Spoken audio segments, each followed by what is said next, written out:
Un titolo più particolare, più strano, potevate cercarlo? Spinoza una risata vi disseppellirà, perché si dice sempre che la risata abbia il potere di seppellire, ma secondo noi può anche disseppellire, cioè quando tramite una battuta tu riesci anche a dare un messaggio satirico, esprimere un concetto, un punto di vista, allora in quel senso ti può disseppellire. E poi Spinoza era un grande personaggio, questo calciatore dell'Ajax degli anni 70 a cui noi ci ispiriamo, il calcio totale, non so, Cruyff, non so se voi sapete di cosa sto parlando. Chiediamo al tuo collega, che forse è un po' più serio, ma che ci azzecca Baruch Spinoza con il vostro blog?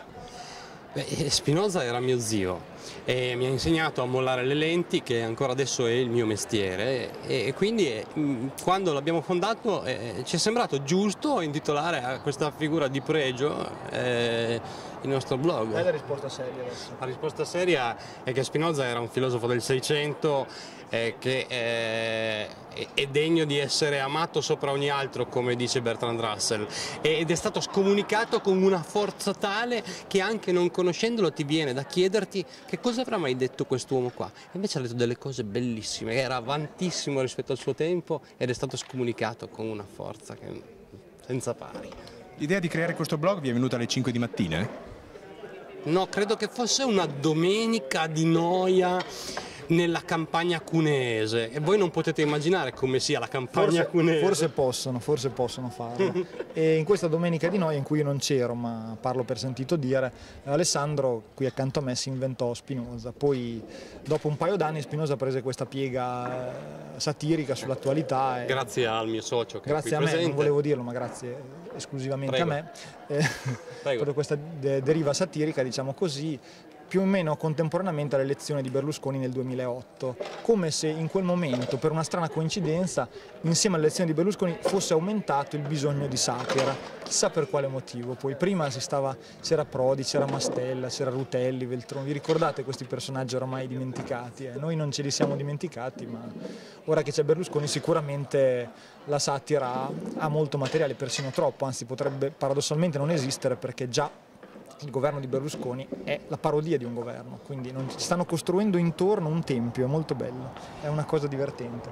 Il problema è che spesso quando le cose sono così graduali non ti accorgi che la realtà sta diventando satira, e quindi proprio in questo senso c'è bisogno di una risata che ti disseppellisca. Proprio in questo momento una risata vi disseppellirà, è un messaggio secondo noi anche importante, e viene attraverso la risata, quindi viene divertendo possibilmente. Anche perché la soglia di attenzione delle persone è talmente bassa oggi, è così difficile catturare l'attenzione che farlo attraverso la risata forse è una corsia preferenziale, cioè tu dai alle persone soprattutto qualcosa che le faccia ridere, e questo le ben dispone nei tuoi confronti, cosa che magari 1000 dibattiti seriosi non potrebbero fare. Per questo motivo molti comici che facevano satira ficcante, pungente 10 o 15 anni fa in Italia oggi non li troviamo più, perché probabilmente davano più fastidio loro che 1000 trasmissioni di informazione cosiddetta ufficiale e seria. Ma secondo voi la satira può destabilizzare un governo? Secondo me no. Può dargli qualche piccola spallata, può infastidirlo, può portarlo magari a fare degli errori, come per esempio una censura violenta, ma è una cosa che da molto tempo non vediamo più in Italia una censura violenta ed esplicita che potrebbe magari portare la gente a protestare, a sollevarsi. Quella che vediamo è uno strisciante servilismo, si esclude piano piano chi ha qualcosa da dire di scomodo, magari delegittimandolo.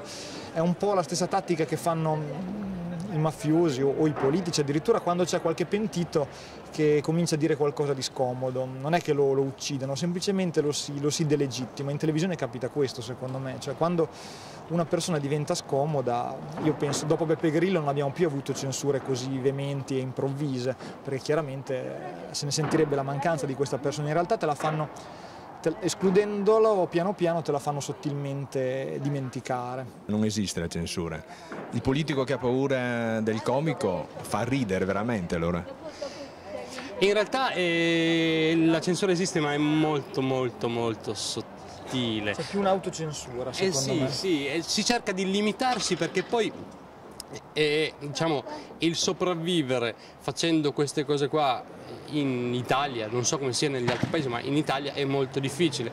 Quindi se lo fai per mestiere piano piano cominci a abituarti ai meccanismi che ti permettono di sopravvivere.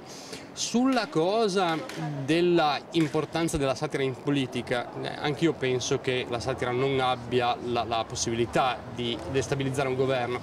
C'è da dire che nel caso delle elezioni a Milano, del sindaco di Milano su Pisapia, è stato fatto notare che la satira ha contribuito di fatto a demolire la Moratti e a rendere simpatico questo personaggio Pisapia, che era, diciamo, quasi sconosciuto.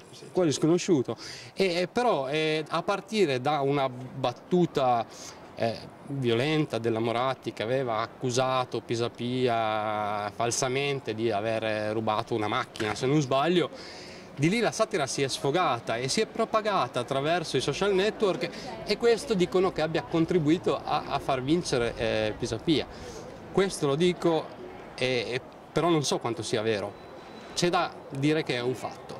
Però diciamo che oggi forse internet, insomma, non tanto la satira in sé, ma il fatto che sia possibile veicolare contenuti arrivando a un vastissimo numero di persone anche senza il bisogno di un mezzo tradizionale come può essere la televisione o la stampa. Quindi oggi se qualche cosa su Facebook, per esempio, per fare l'esempio più eclatante, colpisse veramente le persone, queste comincerebbero a condividerlo, in breve arriverebbe a tutti. Certo, c'è il pericolo magari di fare demagogia, che passino informazioni sbagliate come vere, questo è l'altro problema, però comunque oggi forse c'è più, grazie a internet, anzi senza forse, c'è più possibilità di accedere a contenuti per un vasto pubblico, e quindi ben venga internet e ben vengano persino Facebook, che pure ha tanti difetti, anche, soprattutto il modo in cui viene usato dai più, però sicuramente i suoi fini possono essere anche nobili. Per esempio ha contribuito a cambiare l'amministrazione di una città che invece era dello stesso colore da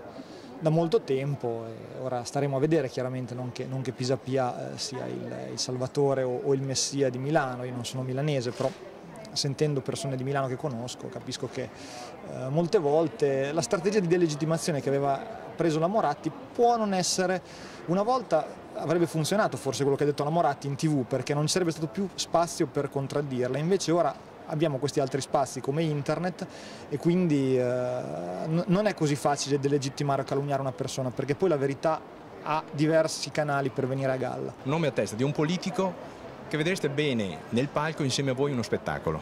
Un nome a testa. Da spalla c'è umorismo volontario e umorismo involontario. Come umorismo volontario sicuramente no, non lo so, non saprei proprio cosa dire, perché la scelta è ampia, forse questo, sì, quindi la difficoltà. Ne vorrei tanti di politici accanto a me, ma non sul palco, li vorrei proprio in un modo possibile, magari in solitudine, per poterli menare. Però un politico che mi piacerebbe, che mi fa molto ridere, per esempio quando lo vedo in TV, è la Santanchè. Io amo molto la Santanchè e credo che ogni volta che tu pensi, ecco, dove si può arrivare, ecco, la Santanchè la volta successiva arriverà un po' più in là. Quindi anche in questo senso è manna per chi fa satira. Io potrei star per dire una banalità, ma a me piacerebbe tanto avere sul palco Frattini. Vorrei vedere se Frattini anche sul palco sembra preso lì per caso, no? Tutte le volte che lo intervistano lui sembra appena uscito da un campo da sci. No, scusate, io stavo sciando, mi hanno detto che c'è una crisi in questo stato qua, in questo caso, comunque ci stiamo informando, va tutto bene, non ci sono italiani, tutto a posto, state tranquilli. Programmi per il futuro? Vi vedremo in TV? No, io ho preso un accordo con Radio Vaticana, dirò l'Angelus ogni domenica mattina alle 6:30, perché per riequilibrare questa satira anticlericale noi faremo solo satira filo cattolica e filo vaticanista, quindi per un anno Spinoza sarà contro le altre religioni, ma il cattolicesimo va rivalutato, e mi sembra che Ratzinger sia la forza fresca che serviva al cattolicesimo per avere questa ventata di rinnovamento.